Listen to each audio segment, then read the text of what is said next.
Okay, this is 252 Pop Fiction, where you'll get all the news and reviews in pop culture that's right to type. Today's top story. Kevin Conroy has provided the voice of Batman for decades in animated television shows and movies. And the gig has led him to voice the Dark Knight in other mediums as well, including several hugely popular video games. Conroy has never played the character in the flesh before, though. I don't think he would make a bad Bruce Wayne or Batman. He's kind of beefy. That will soon change when Conroy becomes an older and live-action Bruce Wayne. An upcoming Arrowverse crossover based on the classic DC comic series Crisis on Infinite Earths. It's about time they do this. And so what they're doing on Crisis, I guess they're going the people down there at the DC and the CW. What I'm getting is looking like they're putting all their chips in on this crossover. Not only are they getting guys like Kevin Conroy, who's been ever since Batman the Animated Series. Oh, yeah. He's Early been the voice 90s, of baby. Batman. They're also getting Brandon Routh, who's actually on the show as the Atom. I thought he was a good Superman. He's coming back as Superman from Superman Returns. Yeah, not bad. And I believe they also got Tom Welling from Smallville to play Superman, because there's Hence the Infinite Earths. Yeah, there's the multiple Supermen. Yeah. And not to be confused with the multiverse. That's a different thing. Right. So it looks like they're going all in. They're really doing it. It's the final season of Arrow, where some people are saying they really should have stopped after 5. You know what they should do? They should bring in Steel. Like played by, yes, because that was based on... I think a big get with them if they brought Henry Cavill, since he's no longer playing Superman. That would be a big F-U. Yeah, exactly. It's like, dude, we'll use Henry Cavill. We got him. And speaking of guys who wanted to play Superman, Armie Hammer has called out top Marvel executives for his large financial contributions to POTUS. The actor tweeted that former CEO and current chairman of Marvel Entertainment, Isaac Perlmutter, is one of Trump's largest donors. My head is exploding right now. I mean, here's the thing. Before Trump was president, he was an industrialist and whatever, and he had lots and lots of friends in the entertainment, in the entertainment world. I mean, he's been in movies and stuff like that. He's always wanted to hang with the boys.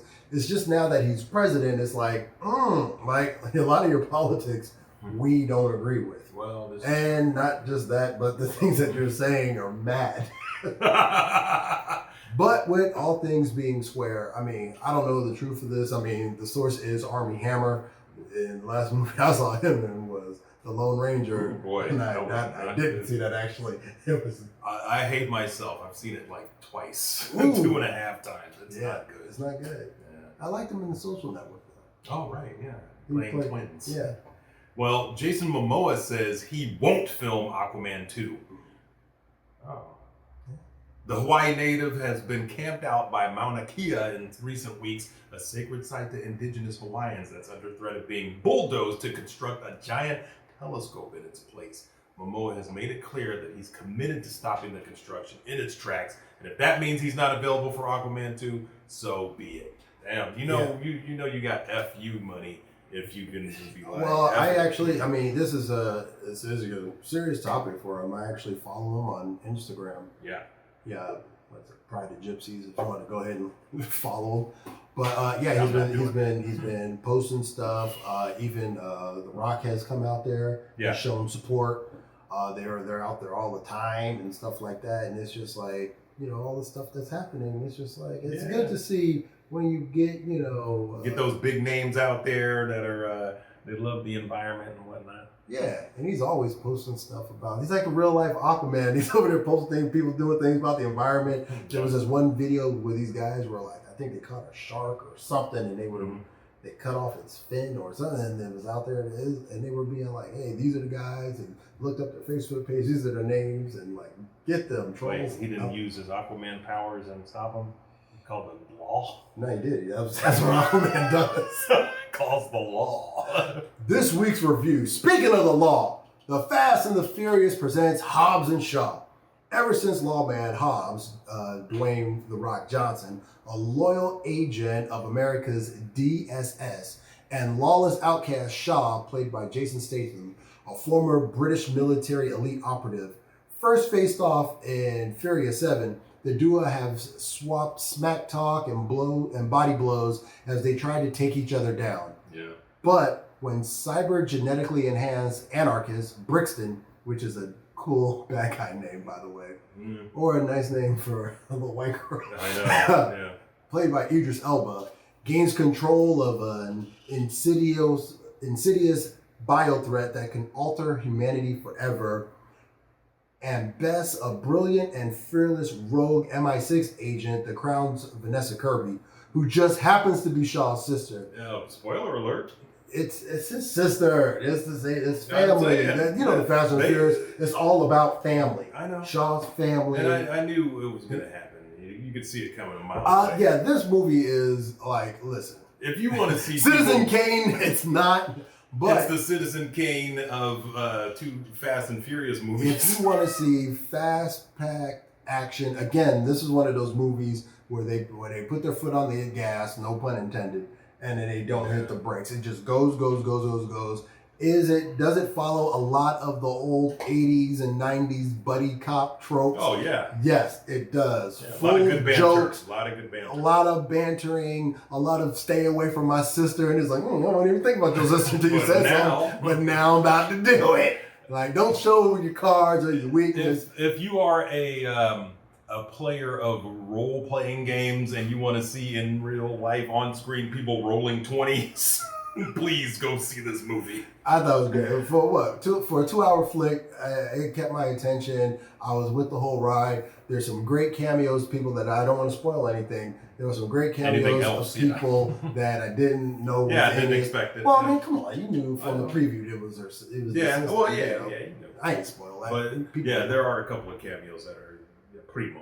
I didn't mind. There is a part where you do have to dispel not with the all the action. It's funny what I got caught up with, because when they had the flashbacks of Shaw and his sister as kids, they were like 2, maybe 3 years apart. Oh, right. But in real life, this is like 15 years older. Yeah, at least 17 years older. Or maybe he just didn't age as well as she did, because she aged pretty well, I must say. It's pretty cute.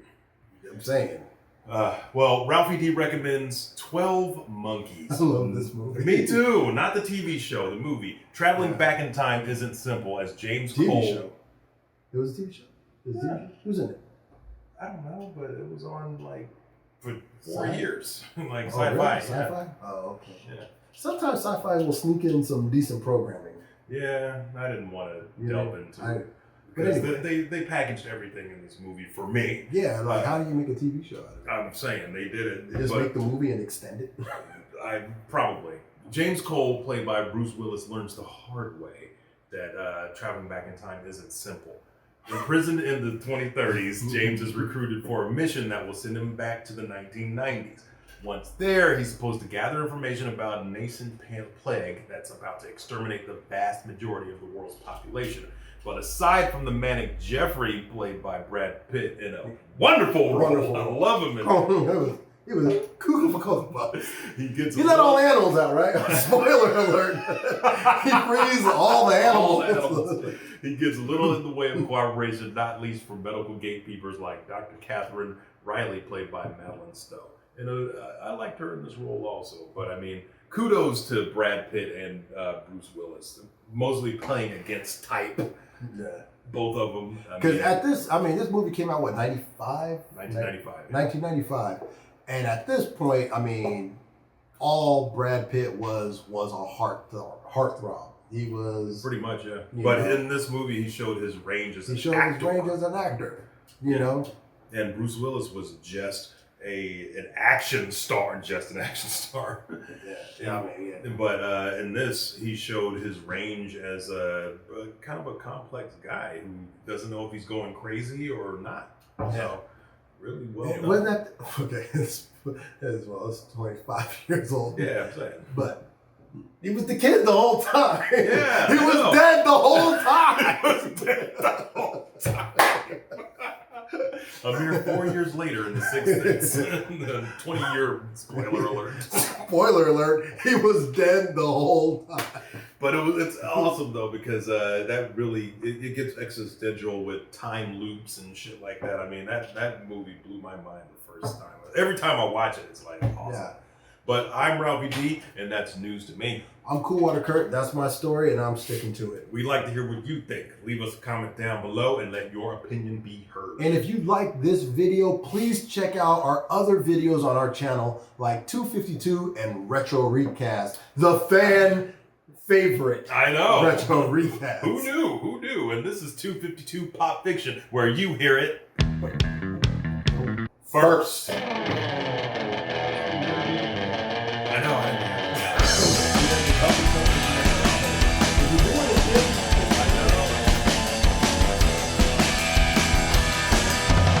Adonis, pull yourself together.